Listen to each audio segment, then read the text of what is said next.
ho tâm dòng lệ ai hui tâm diêu về Christa chun cảm sung phát chân cha ai chính bao mi hết thứ con ho lo hin sa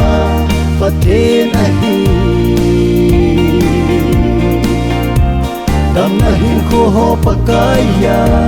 con ho ai con xóa cắm chân ai vui điêu thì bằng lòng này luôn là Christa ấy chân ta về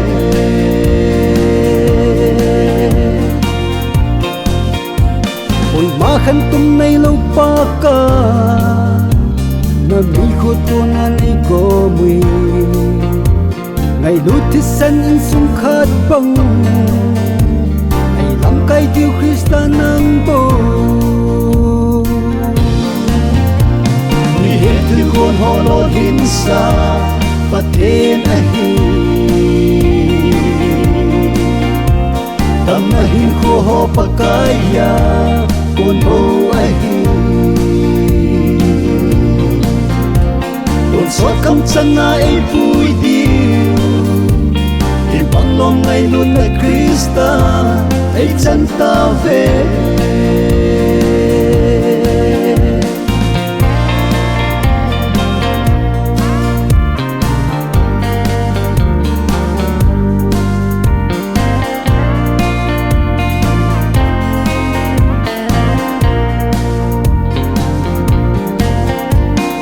ta thân ti dinh y hiu về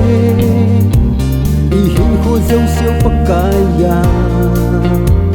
mình em mà ga dâu pakaya thấy lo lên nát sam kín na mi hết thứ con ho lo hin sa và thiên ai tâm na hin khô ho pakaya con ho ai con xóa cắm chân ai vui điêu thì bằng lòng ngày luôn là Christa ấy chân ta về mi hết thứ con ho lo hin sa và thiên ai tâm na hin khô ho pakaya con ho ai con xóa cắm chân ai vui điêu thì bằng lòng ngày luôn là Christa